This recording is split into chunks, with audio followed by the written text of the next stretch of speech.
Today's topic is sleep, an issue that, when disturbed, has profound implications for our systemic, our brain, and our mental health. And as we've learned from the pre-read that Dr. Krystal provided, pharmacotherapy for insomnia, alone or in combination with CBTI, must continue to be considered as part of the therapeutic armamentarium. And unfortunately, many people are using substances or medications which have, at best, little evidence for benefit, and at worst, possibly significant potential for harm.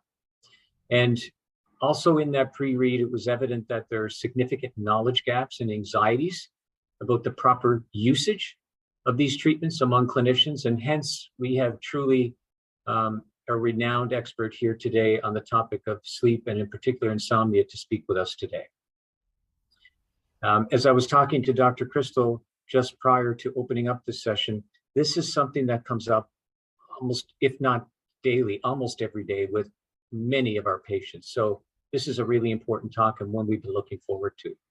Dr. Krystal, thank you for taking the time to be with us today. We're all very much looking forward to your presentation and your words of wisdom. Thank you very much. It's wonderful to have the opportunity to be able to talk with all of you about the pharmacologic treatment of insomnia. These are my disclosures. There are many important elements that are worthy of discussion related to the pharmacologic management of insomnia, but I'm going to focus on one, and this is about the capacity for personalization, which surprisingly is a very new topic in the field, even in a limited way. So the way people viewed insomnia medications for many years is that mechanism of action doesn't matter. Just to choose a drug that has an effect on sleep, maybe worry about the half-life of the drug at time till maximum blood level, but that's really about it. And the medications that were most commonly prescribed for many years, during which I think we as a field of medicine formulated our ideas about sleep that dominate, or about sleep meds that dominate our thinking today, was a time when the GABA-A positive allosteric modulators, a term I'm going to use because it's the correct one for what the benzodiazepines and their related drugs called non-benzodiazepines are. But those drugs were the dominant medications, and they were the most rigorously studied, and they were FDA approved and most widely prescribed. How they act became the model of how we understand all insomnia medications to act. And otherwise, there was no evidence that the insomnia medication mechanism of action really mattered in any way. But that's changed. The relatively recent data has emerged with medications that are very different in their mechanism. They're highly specific antagonists of a wake-promoting system, a single wake-promoting system, and there are a number of these, and they block different wake-promoting systems. And this really, their effects contradict the traditional model and really to suggest to us that the mechanism does matter. The GABA-A positive allosteric modulators are enhancers of GABA function broadly in the brain. They enhance sleep. And basically, these drugs prevent wakefulness in a targeted way. And our understanding their mechanism and appreciating it paves the way for really a new way to think about how we decide on what medication to use for an individual, where you target a specific type of sleep problem with a specific agent tailored to best address that problem. Why would we do that? Well, like in every area of medicine, personalization has the capacity to improve our risk-benefit ratio over using drugs that have very broad effects or may have very lot of side effects that go along with trying to address everything all at once. But in order to do this, we need to know what the specific effects of each of the different mechanisms is, how they differ from each other, and also identify the characteristics of patients who might optimally benefit from those treatments. And it's important to appreciate that what I'm going to tell you today is a work in progress. That is, that's an evolving story. But I'm going to review the insomnia medication landscape from this point of view, with the idea of trying to understand what data exists and explain what I see as the rationales for doing state-of-the-art patient subtype matching to treatment.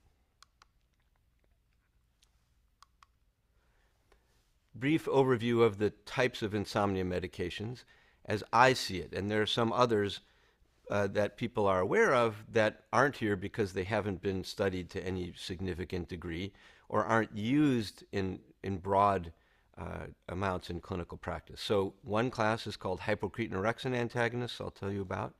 Selective H1 histamine antagonists, also referred to as selective antihistamines. Melatonin agonists, the benzodiazepines and their cousins, the non-benzodiazepines, antidepressants, and antipsychotics. That's the structure I'm going to use to review the landscape of medication. So we're going to start first with the benzodiazepines and non-benzodiazepines. What they do is they enhance GABA-ergic inhibition, and they do it non-selectively. And first, benzodiazepines. We're all familiar with these, but there's some things that are misunderstood that I just want to clarify. These medications have their name because they have a common chemical structure. This is drugs like temazepam, triazolam, flurazepam. Their brand names you're probably familiar with, Halcyon and Restoril.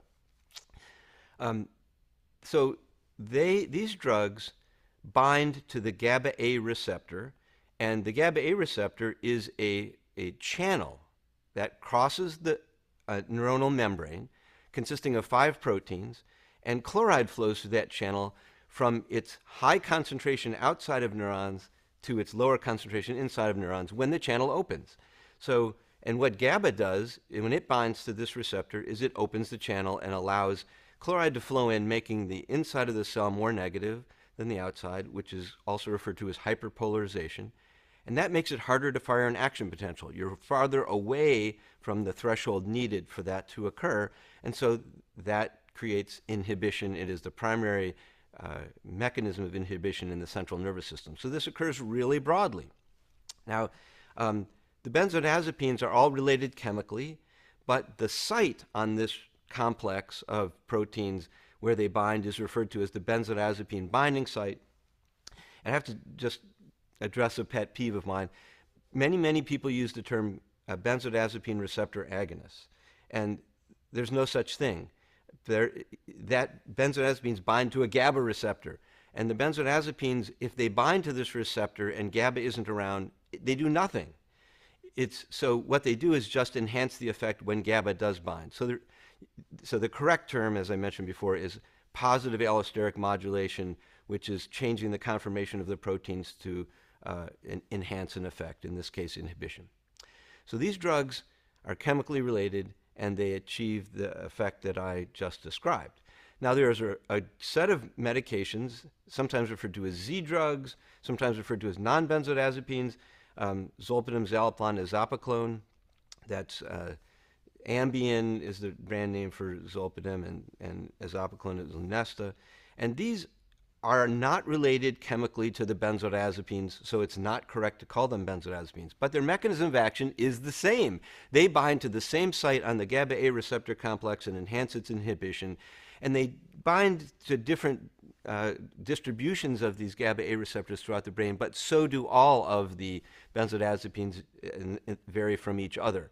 So I think it's appropriate to think of their mechanism as basically being the same. Now, just explain a quirk. Why the term non-benzodiazepines? It seems like a kind of an odd choice. What happened was when zolpidem first came on the market, the people who were trying to sell it were doing so in an environment, in a context where benzodiazepines were seen as having a lot of serious problems, and they wanted to differentiate from that. And so they went with this name, and it is technically correct. So, the FDA only stops you from using names that are, unreasonable or incorrect to use, but this is correct, and so they didn't stop it from being used. But it would be just as correct to say non-opiate, non-steroidal anti-inflammatory agent. So I just want people to appreciate that the history of this, to explain something that may have been confusing to them like it was to me for many years. So let's drill down a little bit more on this GABA-A story in terms of the binding. So there are these 5 proteins that make up the GABA-A receptor have different types in different parts of the brain. So there are some of the proteins that are in, let's say, the amygdala only, and some of the proteins that make this up that are only in the cerebellum, etc. And the benzodiazepines and non-benzodiazepines bind differentially to the GABA-A receptors in different parts of the brain because of the constituent alpha protein. The alpha subunit protein is what they bind to. And so leads to the possibility of differential effects, because if you're a drug that binds to GABA-A receptors in the cerebellum, then you're going to affect balance. If you're not binding to that one, you probably won't.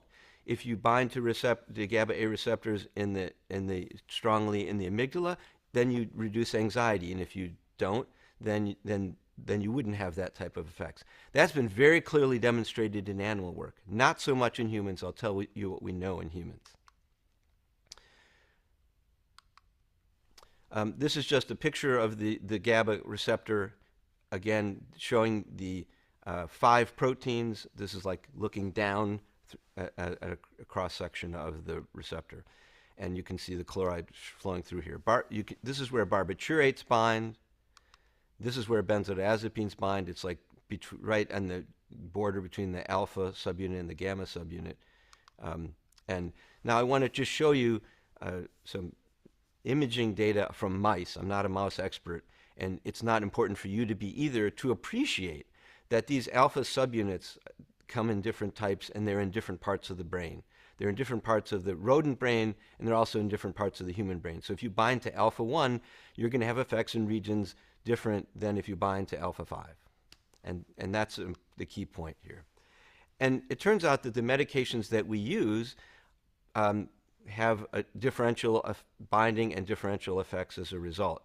So there is alpha-1 receptors are alpha-1 subunit containing GABA receptors are bound to by essentially all the benzodiazepines, and also zolpidem and zaleplon and eszopiclone a bit. And you can see here that all of the benzodiazepines bind essentially to all of them. Nothing binds to the alpha-4. That's an extrasynaptic GABA-A receptors.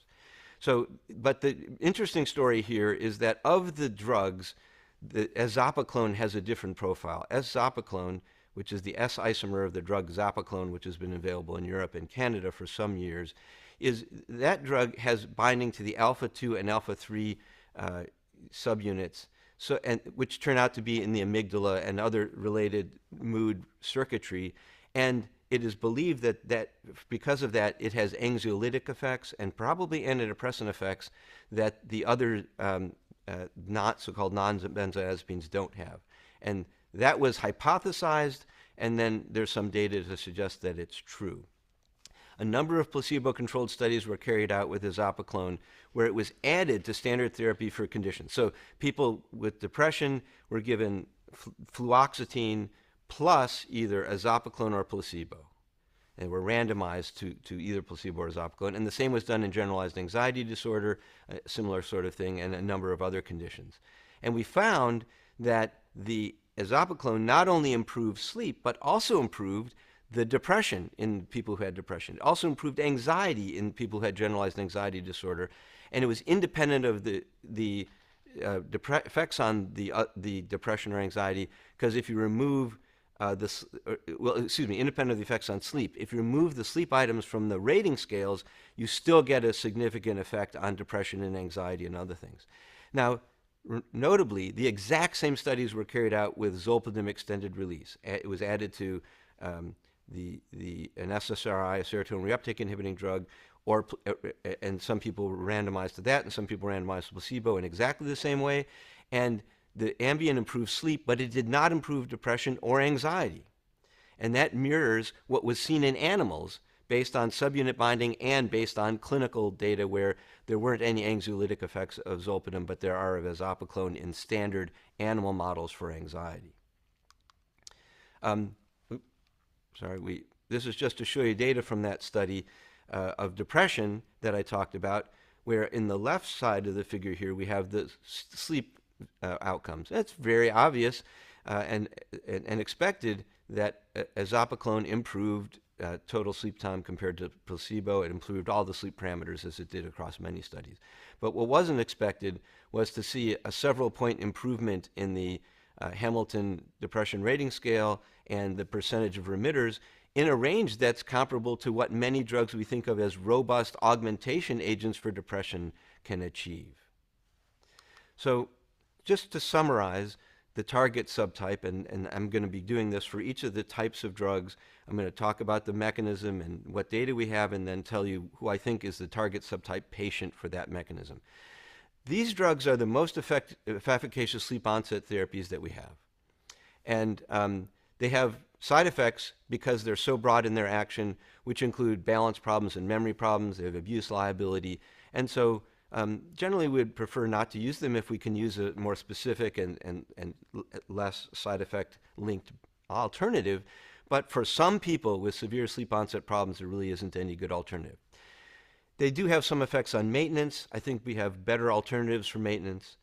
So I generally don't turn to these meds for that purpose. And then it's very clear that Ambien and eszopiclone, Ambien being zolpidem, work well for people who have insomnia and comorbid conditions. But eszopiclone has the unique effect of being beneficial for people who have depression, anxiety disorders, and pain beyond the effects on sleep. And so I preferentially use that medication when I'm treating people with depression. I think of it as an augmentation strategy to use, let's say, an SSRI plus eszopiclone for depression or generalized anxiety disorder. And the pain study was done adding, having everyone get naproxen, and then people were given eszopiclone or placebo on top of it, and similar kinds of effects. So now we're going to move on to the second type of medication class, which was the first one that really emerged that I think established for me this story that mechanism matters, and the others I'm going to talk about will build on that. And that is H1 antagonists, that is those drugs that block the arousing effects of histamine. Histamine neurons are in the tuberomammillary nucleus, there's a tongue twister, and project broadly and mediate wakefulness. But you can selectively block those with drugs that just block the H1 receptor and have a very targeted effect that prevents awakenings. So that's different than enhancing sleep, just preventing awakenings in a targeted way. It turns out that matters, that it's a different approach. Whoop. So every time I've brought this up, and when I first started thinking about it, I have the issue to address, and that is, don't we already know all about antihistamines? Like, what's new about this? This isn't new. Well, the reality is that we have tons of experience with drugs that block H1 receptors, but none of those drugs were highly selective, and none of it for H1 antagonism. They all had anticholinergic effects, or they had other things, and their beneficial and risk profiles in the treatment of insomnia have actually not been very well characterized. You would think we would know everything there would be to know about diphenhydramines effects on sleep, given that it's so widely used universally as an over-the-counter sleep aid. We don't. We have 2 randomized trials that don't show clear evidence of efficacy and are quite limited in their study designs. So the other thing I think that people find surprising is to consider, this use of a term antihistamine for drugs like diphenhydramine versus drugs that should be called antihistamines. So doxepin and mirtazapine are 2 drugs that were developed for treatment of depression. They were FDA approved for that. But it turns out if anything should be called an antihistamine, it's those drugs. They are far more potent and selective blockers of the H1 receptor than anything we've ever called an antihistamine that's available in the United States.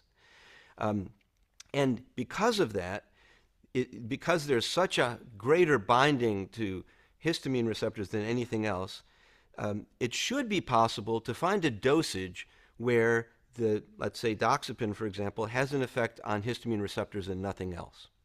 Well, doxepin has been used and FDA approved for treatment of depression in dosages of 75 to 150 milligrams. Been used that way for many years. I trained, when I started residency, this was one of the core treatments we used for depression. We didn't have serotonin reuptake inhibiting drugs. And However, if you lower the dosage enough, and that range seems to be about 1 to 6 milligrams, you get potent H1 antagonism and only clinically significant effects via mediated by H1 antagonism. So it's enough to block the H1 receptor, but it doesn't do anything to the other things that are responsible for its antidepressant effect and a whole bunch of other things that go along with that drug, like anticholinergic effects, et cetera, et cetera. And the same story is true for mirtazapine. It's an antidepressant in 15 to 45 milligrams, but in dosages of 2 to 4 milligrams, it has been studied for insomnia. And so both of them, it turns out, are effective insomnia agents, but it wasn't until I started looking at data with doxepin first and then later mirtazapine that I appreciated that this was the first opportunity to look at what histamine blockade does, because all the other treatments had other things happening. They were blocking they were anticholinergic, or they blocked serotonin receptors or something. And so this was the first opportunity to see that. Just to illustrate this point, this shows you that doxepin's binding to H1 receptors is about 100 times greater than any other receptor. Same is true of mirtazapine. The receptor affinity is about 100 times greater than its next most important receptor, which is the serotonin type 2A receptor. Now, contrast to the things we think of as antihistamines. Diphenhydramine, there's only a 5-fold difference. It's almost impossible to get histamine antagonism without M1 anticholinergic effects. Amitriptyline, also an H1 primary agent, but its effects are also about only 2 times greater than serotonin reuptake inhibition, which is why its serotonin reuptake inhibition is the desirable feature in its primary use, which is treatment of depression. Trazodone is another one that sometimes people think of as an H1 antagonist, but it's not. It's primarily a serotonin type 2 antagonist and then an adrenergic alpha-1 antagonist, and histamine is 4th. So I wouldn't think of it even in that ballpark. So when we first started looking at the data from doxepin, we noticed something unique. That is, for everything I thought of before this medication, I looked at the results, and everything was consistent with the idea that more blood level, more effects, and pretty much all that matters is your blood level to determine whether or not you have effects and how big they are, to a degree. There are small other factors that matter, but not a ton. And with doxepin, I noticed that the peak blood level, which occurred at 3 to 4 hours, but the peak sleep effect didn't occur until hours 7 or 8 after dosing. And now in a drug like a benzodiazepine or a non-benzodiazepine that had a big effect in hours 7 or 8 should have a pretty big effect in hour 9 when people are awake and trying to do stuff, and they should be snowed, sedated. That would be, impossible to function and just not a viable therapy, which is why those drugs don't tend to work at that time of night, or else they're just not used. And so, but with something different was happening here, that you could have a big effect in hour 7 or 8 and no effect 1 hour later after the alarm clock goes off at hour 9 after dosing. The other issue was that these drugs, the doxepin, and the same is true of mirtazapine, tended to help people return to sleep, but had less of an effect on helping people fall asleep, and did not prevent awakenings. So benzodiazepines prevent awakenings because they increase the arousal threshold. It takes more noise to wake you up because you've blunted arousal. You've diminished capacity for consciousness. That's what we hope it will do. That's a great thing. But what comes with that is when you're awake, you have memory impairment. You're dizzy. You get confused. You have sleepwalking events or drive without realizing you're doing it. Blocking histamine receptors selectively basically enhances your return to sleep, but does not in any way prevent awakenings. It doesn't shut you down in the way that a drug like zolpidem does and help you fall asleep, but it gets you back to sleep relatively quickly, because histamine plays a role in maintaining arousal in the middle of the night when you wake up, but it doesn't play as big a role in in the process of being awake around bedtime. So the other thing is, it doesn't have any abuse liability to any significant degree, and that is, of course, a benefit of being selective and particularly on the histamine system. So this is just an example of this dissociation between blood level and clinical effects, what I call, or people in general call, pharmacokinetics being unlinked from pharmacodynamics. Pharmacodynamics, clinical effects. Pharmacokinetics is blood level. So you see here that the doxepin is in 2 shades of green and the placebo is gray, and in this representation, higher is more minutes awake across the night. And with this drug, it was the first time we started to look at this question of what parts of the night is the drug affecting. And as you can see, the biggest effect is in hours 7 and 8, where the gray bar stands above the green bars, particularly at the 3 milligram dosage in this case. And you should see the biggest effects somewhere around hour 3, maybe hour 4, but you don't. And it's not because the drug is like tremendously increasing sleep or sedating you in some way at hours 7 and 8 more than at the other time. What's happening is histamine plays more of a role in the awake time towards the end of the night. It's part of it's on the circadian clock. Histamine release is driven by our clock, and it starts rising in preparation for waking like cortisol does. And so you can see that rise tangibly here in hours 6, 7, and 8, looking at the gray bars. That's histamine-driven arousal, and it just gets blocked with H1 antagonists that are potent. Here's eszopiclone, a drug where that is a GABA-A positive allosteric modulator like zolpidem, Ambien, and other such drugs. Well, you can see more minutes awake it is up again. Gray is placebo, orange is eszopiclone. And here you see the biggest effects in the first several hours where blood level is highest. And you see the effects wear off by hour 6. You got some effect in hour 5. And some people might look at that and say, well, that's a limitation of the drug. I don't think that. I think it's a great attribute of the drug.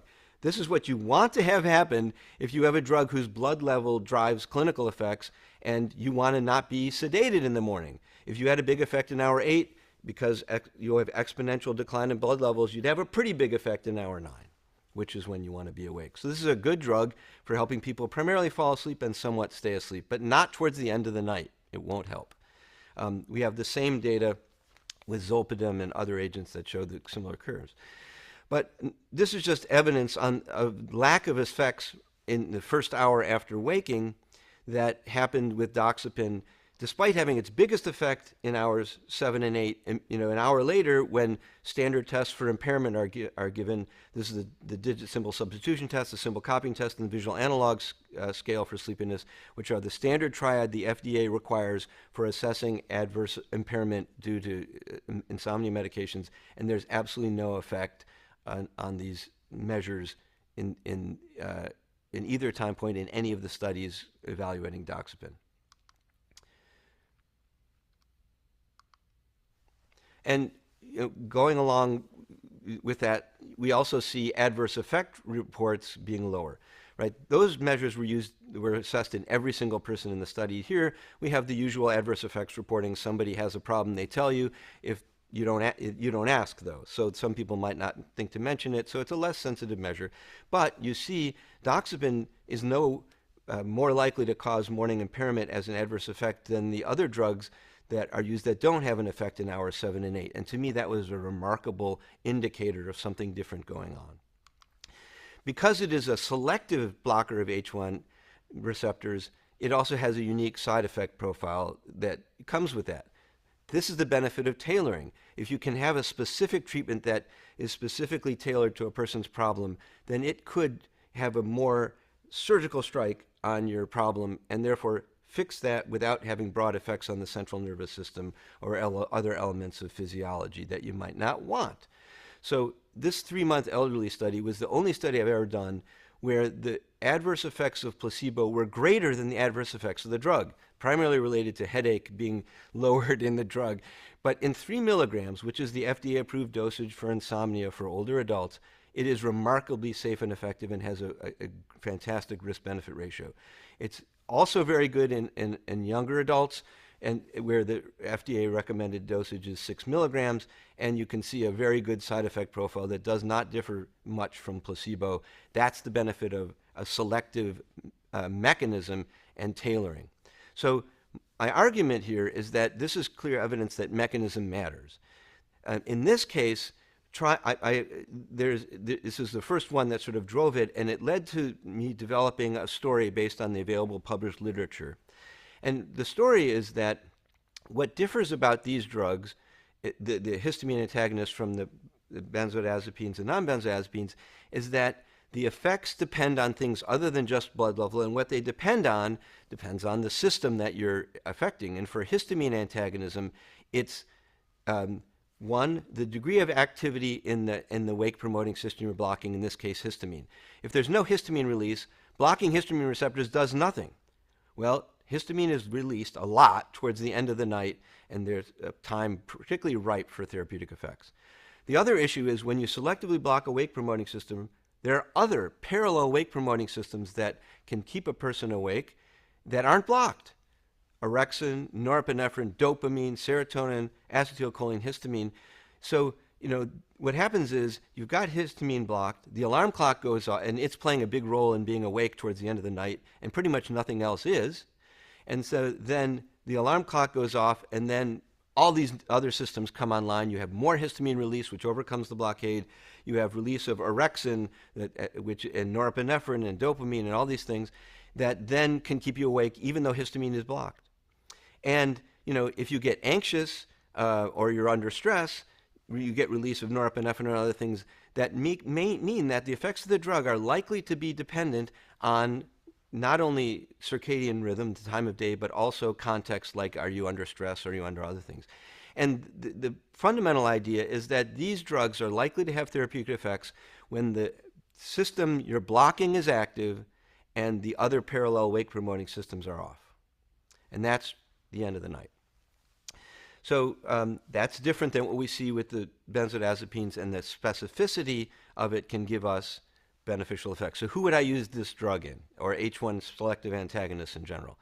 Those with sleep maintenance problems who don't have sleep onset problems, because this drug is not having robust effects on sleep onset. It has some. It definitely has some, but not as much as benzodiazepines or non-benzodiazepines. And it is the indication from the FDA does not include onset. It's a maintenance indication. And then some people, but particularly older adults, have what looks like histamine overactivity towards the end of the night, or more histamine activity than their sleep drive that remains towards the end of the night can overcome. And this creates sleep problems predominantly in the last third of the night. And people with that phenotype are particularly likely to do great with this drug. So these are people who have early morning awakenings, who toss and turn and have trouble sleeping towards the morning. And the other group that this is good for are insomnia patients who might want to take a medication but need to be able to awaken and function without impairment. And there are a number of groups in our society for whom that's the case. Parents of infants, emergency personnel, etc. I can tell you I've used this medication successfully in a number of times with kids who are infants, who are taking care of parents who are taking care of infants, or other things like that. I worry about prescribing a drug to people who are waking up and doing feedings or carrying their child. I worry about the risk of them falling or dropping their child or doing something that they don't remember. And this kind of targeted blockade doesn't cause those kinds of effects. You can wake up and function with minimal impairment. And I have used the medication in that setting to good effect. Abuse-prone individuals would be another one who have sleep maintenance problems. Those people are great targets for this drug. I'm going to move on to the next type, Hypocretin-orexin receptor antagonists. These are the newest agents that have emerged. And a quick review of this system. Not too long ago, I'd say about 15 to 20 years ago, two groups identified a set of neurons in the lateral hypothalamus that broadly enhance wakening. One of them thought it had a relatively large role in eating. It turns out to be minor compared to its sleep-wake effects, and that was why orexin got its name. Hypocretin has to do with the location of where the neurons are. But the two groups each discovered this independently. They both published on it, and there has never been a resolution of what to call it one of them. The field primarily has gravitated towards orexin, so you'll hear orexin receptor antagonists as the term.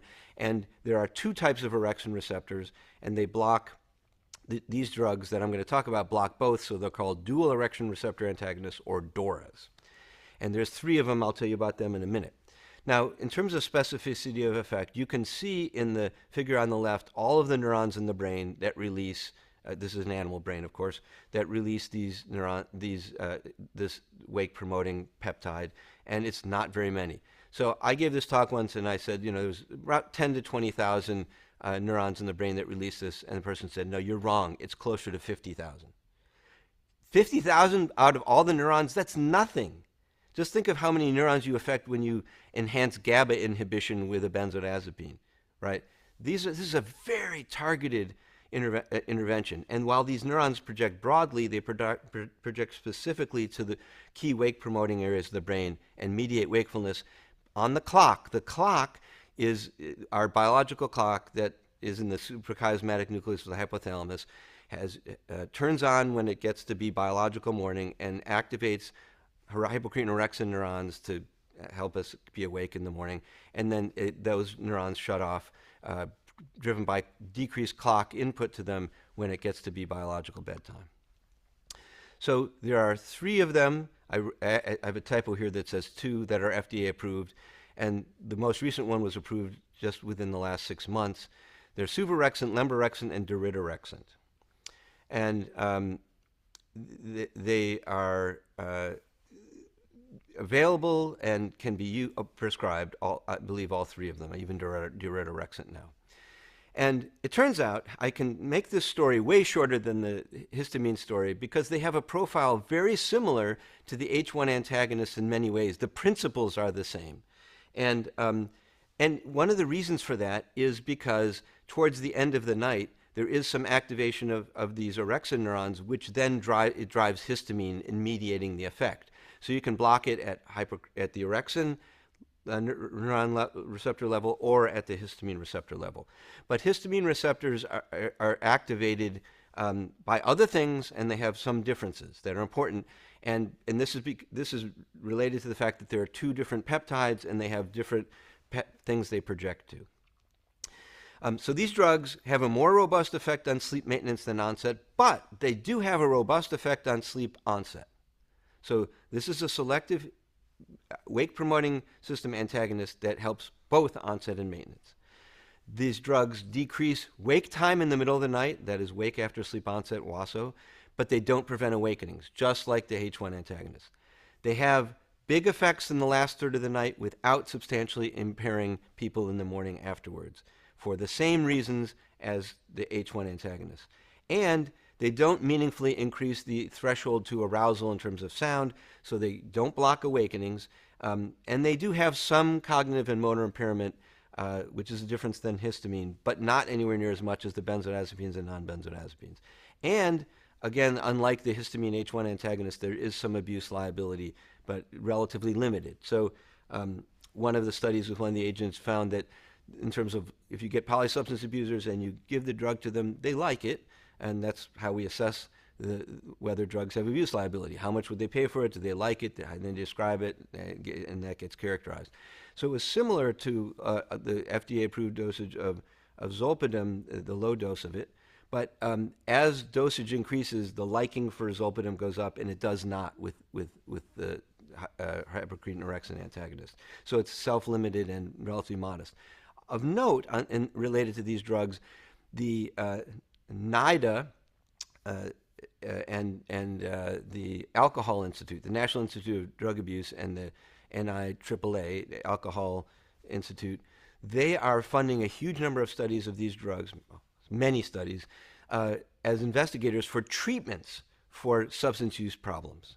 Particularly opioids is of high interest because there's basic science pharmacology suggesting that they're actually have strong potential to treat substance use disorders. So that makes them particularly interesting for me, and the story has yet to come out fully. We don't really know if that'll manifest into something meaningful. Stay tuned.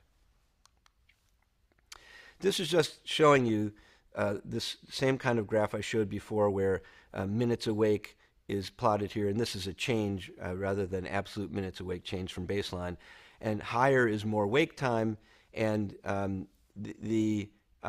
there was less of a change, less of a decrease, basically. So lower in this case is better. Last time, lower was worse. In this case, it's the same. Lower is better in both cases. In the black dots is placebo, and you can see 2 doses of the drug suvorexant here in orange and yellow, and there was a greater decrease in wake time for the suvorexant, basically from the second hour on, and it certainly isn't diminished in the last 2 hours of the night. And despite that, there's no increase in daytime sedation. So,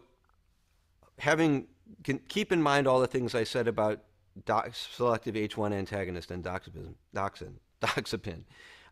in thinking about what's the target subtype here.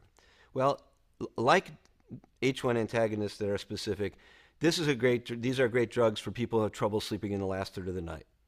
But unlike the H1 antagonist, doxepin, it also helps with sleep onset, and that's been shown rigorously now in a number of studies. So there's a broader relevant patient population. And then people who need to be able to get up in the middle of the night without impairment and be able to function would do better with these drugs than they would with a benzodiazepine. I think one of the things that I think is particularly promising, and I'm doing 2 studies on at the moment, is the degree to which these drugs would be particularly helpful for people who have circadian rhythm disorders, right? The clock uses hypocretin-orexin to keep you awake during the day. Well, what if you're trying to sleep during your biological day because you're a shift worker, or because you have a tendency to stay up late and sleep late, you have a delayed sleep phase, but you need to get up early for school and you just can't get enough sleep and you're going around sleep deprived. So these drugs, I think, are highly promising for giving to people who can't fall asleep early enough to get enough sleep because they have a tendency to stay up late and sleep late, by blocking the clock-driven wakefulness that happens towards the end of the day, as they're hoping to go to sleep earlier than their biology is designed for. And I've used it clinically for that purpose, these drugs for that purpose, and I found benefit, and I've heard from others that that's been useful as well. We're doing a trial, we'll find out. There has been a trial of the use of one of these drugs in shift workers, and it showed therapeutic effects that were significant compared with placebo for daytime sleep. And we're doing another study of that with another one of these just to try to validate that. So very interesting drugs for certain specific contexts. One other selective mechanism, and this is not an antagonist, it's a selective agonist, but some of the things that I said apply. That is, it's a targeted intervention, and these are drugs that are selective melatonin agonists. Now, the one we all know the most about is melatonin.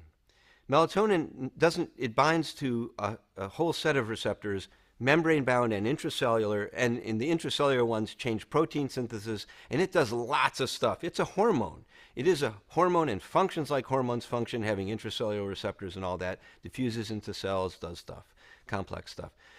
Interestingly, I see some patients who tell me it works really well to help them with fall asleep, but the randomized trials don't show a clinically meaningful effect in sleep onset, except in people who tend to have stay up late and sleep late and are trying to go to sleep earlier than their biological time. So they have a circadian rhythm problem, and that's what melatonin does best, is shift circadian rhythm. So given about 4 hours in dosages about 0.5 to 2 milligrams, 4 hours before intended bedtime, it can really help stabilize or pull earlier your sleep onset. There is a selective, highly potent, more potent than melatonin drug that's called Ramelteon that's been available for a long time. It only affects sleep onset, has no effects on sleep maintenance. It has consistent effects on overnight sleep studies, but less consistent effects on self-report. And self-report's what we use to drive practice. That's what we use as determination of what what works and what doesn't. And so that matters. But the pattern of this is some people get a big effect and others get none. So it can be valuable for people. And there's benefit to it because this is a non-scheduled drug with minimal side effects. So I use it in an onset-only problem as my first try. And unfortunately for many people who've been tried on benzodiazepines or non-benzodiazepines, they find the effect substantially less. So you can't like switch people from benzodiazepines to this kind of drug if the benzodiazepines haven't worked really well. But this just shows you there are two membrane-bound receptors that the drug binds to, and there's MT1 and MT2, and it's the MT1s that help with sleep onset, and the MT2 shifts phase, and this drug is primarily an MT1 specific drug, but it does have some MT2 effects. So who do I use this for? People with sleep onset only difficulty, obviously, and particularly those who have substance use problems. And many people with alcohol use disorder have onset-only trouble, and onset problems can be the reason they drink. They say they drink because they can't sleep, and then when they stop, and it's not an effective treatment, they may get a little benefit, or they may get a lot of benefit to start, but then they get tolerance and they can't sustain it, and then they stop drinking, they go into have discontinuation effects, and turns out that the sleep onset effects are a very important driver of relapse to drinking. So they go back to drinking to help themselves fall asleep when they're desperate. So this is something interesting to consider in that context. I'm going to end by talking about two very non-specific approaches to treatment. Drugs, this is a terrible term to introduce after everything I've said. Antidepressants is one class. Well, doxepin would be considered an antidepressant, and there's a whole worldwide movement to improve our specificity of our language around pharmacology. Using the term antidepressant is just, for a drug, just reflects maybe what it was initially approved for or what it is used for, but doesn't tell you actually what it does, right? There's a whole bunch of different kinds of antidepressants, like by many different mechanisms. And it was just an accident that doxepin was initially developed for treatment of depression and not insomnia. If you think about its mechanism, it's actually super much better suited to be an insomnia drug than an antidepressant in terms of specificity and risk-benefit. So having said that, the drugs that are used to treat insomnia that are antidepressants, they're sedating antidepressants, have broad anti-receptor effects. They block a whole panoply of receptors. As a result, they have lots of side effects. These are primarily trazodone, mirtazapine, amitriptyline, and doxepin. And I'm talking about mirtazapine in antidepressant dosages and doxepin in antidepressant dosages. Mirtazapine in antidepressant dosages tends to cause weight gain and daytime sedation. Doxepin antidepressant dosage, anticholinergic effects, sedation, weight gain, a lot of stuff. Trazodone is, as I showed before, has serotonin antagonism and alpha-1 adrenergic antagonism effects, so different profile, but one that is often used for depression, insomnia in dosage is about 50 milligrams, and or 25, sometimes 75 or 100. And you know, a lot of people in my field talk about how I don't understand why people use trazodone. There's data don't show it works. It seems like it's a big mistake, but I use trazodone periodically, and there has been a large placebo-controlled trial of it. It failed to find an effect and it had a lot of side effects. But this is because that's a drug that needs to be tailored. Okay, there are important polymorphisms in the community that related to the metabolism of trazodone. You get some people who get huge blood levels with one given dose, another person who has minimal blood levels, another set of people metabolize it into MCPP, M-chlorophenylpiperazine, which is a anxiety-producing, wake-promoting drug, and this is why 1 in about 20 or 30 people you give it to will come back and say, this is the worst thing that's ever happened to me. I'm never going to see you again. Bye. So you have to warn people about that. But because of these variations in the community, you have to tailor dose. There's never been a tailored dose trazodone randomized trial, and until we have that, I think we can't conclude that it doesn't work. And clinically, I think we see benefit from it. But its beneficial effects have yet to be characterized well. These all have worse side effects than the more specific approaches, but when you need them, they're helpful. So when do I use them? Well, in a person who has depression and I want to treat sleep problems, I sometimes use mirtazapine at 15 milligrams or 30 milligrams. Or I might use doxepin in a higher dose. Its side effect profile is worse, so I generally don't. But But when, or in treatment-resistant people is another person where you want to block things broadly because a targeted approach wasn't able to be helpful for the person. And then the same story exists for antipsychotics. These are broad antagonists of many wake-promoting systems: dopamine, serotonin, adrenergic system, histamine, et cetera, et cetera. And the ones that are most commonly used are quetiapine, olanzapine, risperidone, and lurasidone. We have minimal data to establish efficacy and safety, but we know that the side effect profile of these drugs is not anywhere near as good as other options, so I don't use them for that. The risk of insulin resistance and weight gain and extrapyramidal side effects from the dopamine antagonism, et cetera, et cetera, et cetera. So best avoided. But in a person who has insomnia in the setting of a psychotic disorder, bipolar disorder, schizophrenia, they're the go-to drugs. And in very treatment-resistant people, they sometimes get used, but you have to carefully justify why you're using a drug with this risk-benefit profile in this individual. And hopefully it's because other options were not effective and there were no really other choices.